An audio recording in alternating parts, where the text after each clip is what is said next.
mastata'tu a'udzu bika min syarri ma sana'tu abu laka ni'matika alayya wa a'udzu dzambi faghfir li fa innahu la yaghfiru dzunuba illa anta.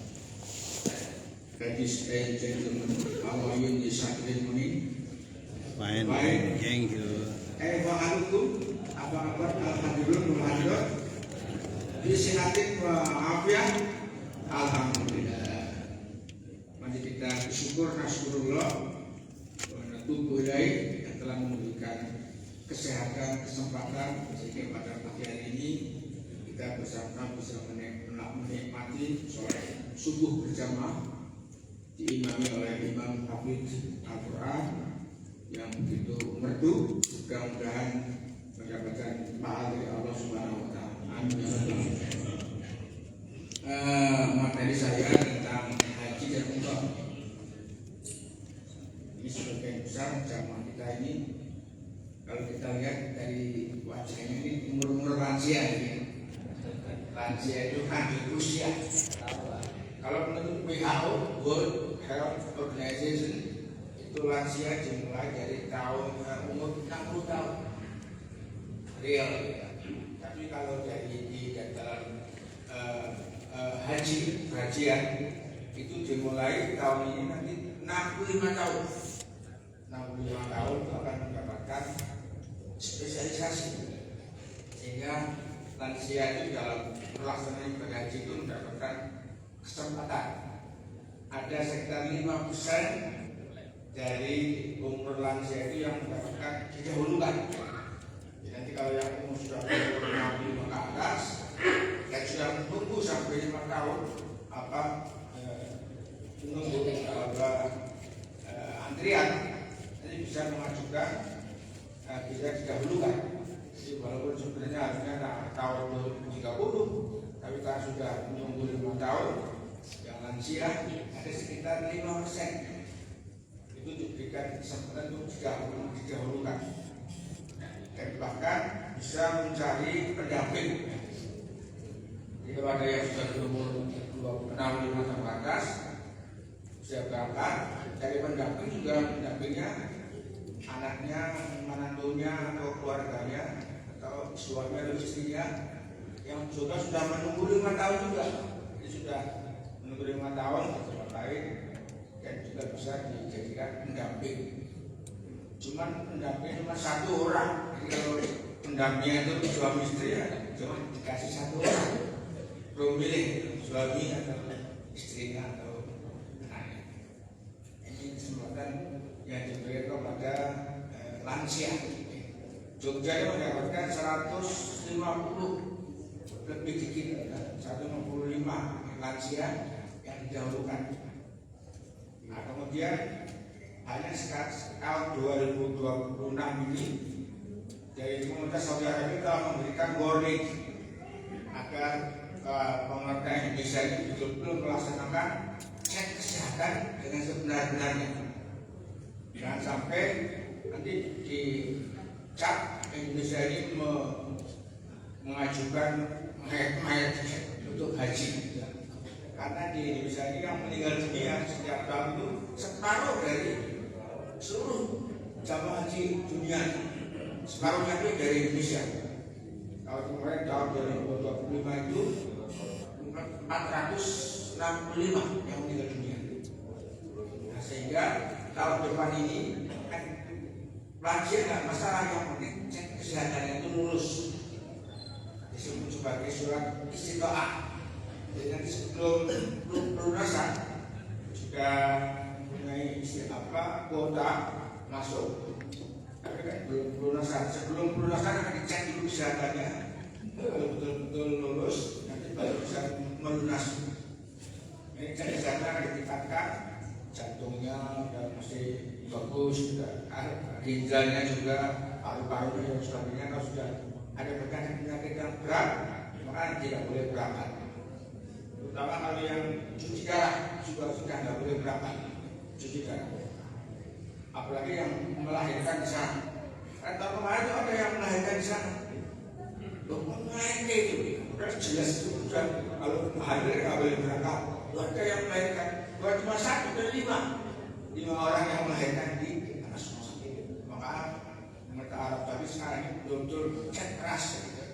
Untuk tahun 2026 ini harus betul-betul cek kesehatan itu betul-betul prima. Walaupun memang secara umum Wakil Menteri Haji dan Umroh Daniel itu sudah menyatakan kalau sudah punya SOP, tapi kadang-kadang di pelaksananya susah gitu.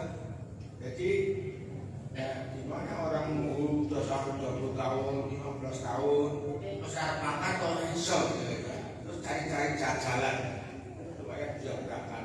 Makanya ada yang sampai melahirkan di sana itu dengan cara-cara seperti itu juga yang sudah kena dia dan sebagainya, mungkin sudah berlubang, kita bisa berangkat. Nah, maka tahun ini akan dicek seperti itu, bahkan nanti di Saudi Arabia dicek lagi kesehatan itu. Kalau tidak memenuhi syarat kesehatan akan dikurangkan. Nah, makanya yang akan berangkat tahun 2026 harus siap-siap mulai sekarang mempersiapkan diri supaya menjaga kesehatannya. Jangan sampai nanti kita harus berkonsultasi dengan dokter-dokter. Nanti kira-kira yang bisa menyebabkan tidak lolos apa? Maka kita harus mempersiapkan diri. Ya memang seperti itu kondisinya. Kalau dulu memang syarat istiqomah dalam hal kesehatan itu hanya untuk aja, ya peresmian aja gitu. Asal sudah bayar nanti baru cek kesehatan. Sekarang cek kesehatan dulu baru nanti pelunasan. Jadi cek dulu baru nanti pelunasan. Maka tahun 2026 harus betul-betul sehat. Boleh lansia nggak bersalah, tapi harus sehat. Nah kemudian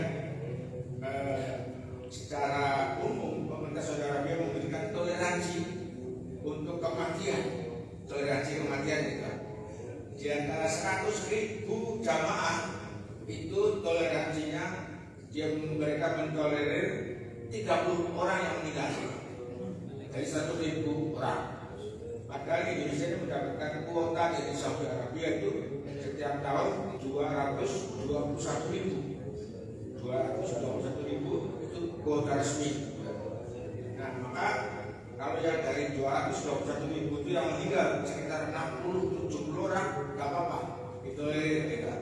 Nah sekarang kan dari 221.000 orang yang meninggal 460-an, jadi terlalu banyak. Maka akan diupayakan supaya betul-betul dicek kesehatannya untuk tahun 2026. Dan jadi bisa ditolerir selama ini dari 221.000 orang yang meninggal 460 itu terlalu banyak. Tapi kalau orang Indonesia kan kebanyakan, nggak semuanya. Kebanyakan saya orang rokok matinya orang rokok gitu. Yang penting bisa berangkat. Terus nunggu 20 tahun orang itu makan. Mendingan saya juga keluarga saya nggak akan protes kalau mati di sana. Malah senang gitu sebagai besar dan semuanya. Tapi pemerintah Saudi Arabia kan sebagai penyelenggara itu menggunakan kata cara keduniawian. Jadi kalau sudah penyelenggara kok banyak yang mati, itu tidak baik. Maka mereka meminta supaya cek kesehatan. Nah kemudian mengenai antrian haji, sudah ada kesepakatan dari pemerintah dalam hal ini Kementerian Haji dan Umroh bersama DPR Komisi 8 telah menyepakati biaya perjalanan, biaya penyelenggaraan ibadah haji BPIH, biaya penyelenggaraan ibadah haji. Dulu ongkos naik haji itu sekarang turun 2 juta. Kalau yang tahun dari tahun 2024 ke tahun 2025 turun 4 juta. Dari waktu itu 2024 93 juta sekian, kemudian tahun 2025 jadi 89 juta sekian. Nah tahun ini turun lagi 2 juta. Jadi tahun ini BPI hanya biaya penyelenggaraan ibadah haji 87 juta 400 ribu sekian, turun 2 juta. Tapi yang dibayar oleh BB itu biaya perjalanan ibadah haji, biaya yang dibayar oleh jamaah haji itu dari tadi tahun 2025 itu 55 juta sekian, sekarang 54 juta sekian, turun. Tapi turunnya tidak 2 juta, dari sekitar 1.200.000 yang dibayar oleh jamaah haji. Namanya BB, biaya perjalanan ibadah haji. Jadi kalau BB hanya turun 2 juta, tapi dibayar oleh jamaah haji tidak pas 2 juta, tapi 1.200.000 sekian. Karena memang biaya haji itu ada dua komponen. Yang pertama adalah BPIH itu biaya keseluruhan, kemudian dibayar oleh BPKH. BPKH itu bagian penyelenggara keuangan haji, bagian yang mengelola uang haji yang 25 juta. Kalau sudah 100.000 kali sekian tahun itu sekitar 175 triliun yang dikelola oleh BPKH. Juga dikelola keuangannya untuk mendapat keuntungan disebut sebagai nilai manfaat. Dan di antara keuntungan itu dipakai untuk mensubsidi BPI hanya itu biaya pelaksanaan ibadah haji. Nah, dari situ pemerintah itu BPKH yang mengelola keuangan itu memberikan subsidi 38%. 38% dari sekitar 33 juta sekian.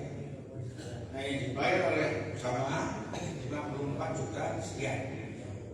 Yang dibayar oleh jamaah haji itu 62%. Yang dibayar subsidi oleh BPKH 38%. Yang tahun ini sudah disepakati oleh DPR akan supaya segera dimanfaatkan, karena pemerintah Saudi Arabia juga meminta supaya dipercepat pelaksanaannya, pembayarannya, untuk membayar Arafah dan Tahmiyah dan sebagainya dipercepat, juga pemisahannya juga begitu.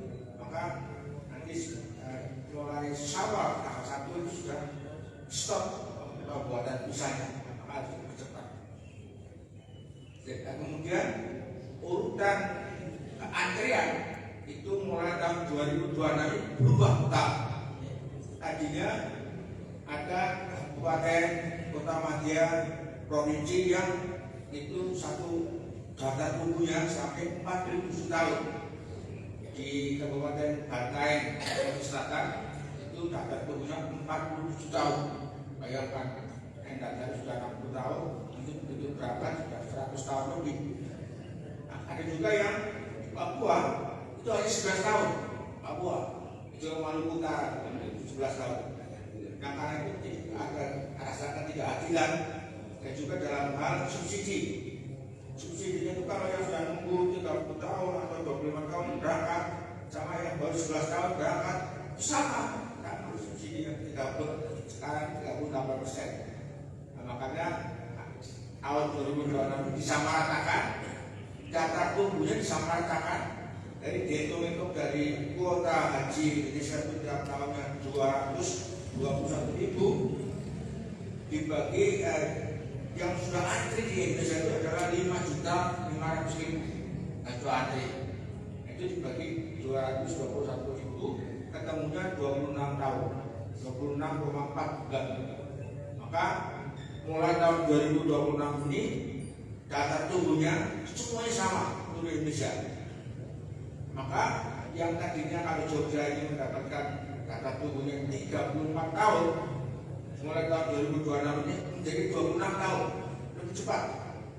Maka tahun ini daerah istimewa Yogyakarta mendapatkan tambahan kuota 600 orang tahun ini, tahun 2026. Hingga untuk tahun ini Jogja mendapatkan jatah 3.748 orang. Akan cepat. Kemungkinan yang belakangan juga akan dipercepat.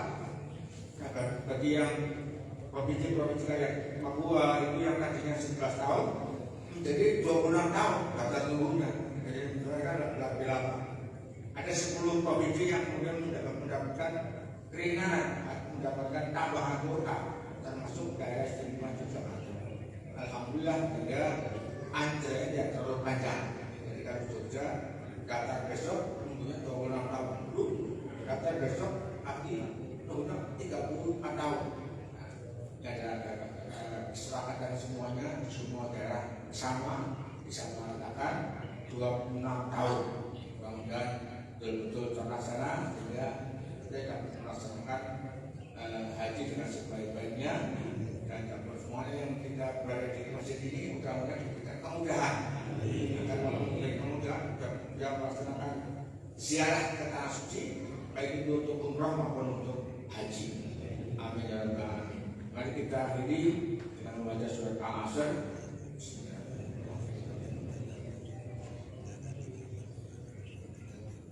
Alhamdulillahirabbil alamin.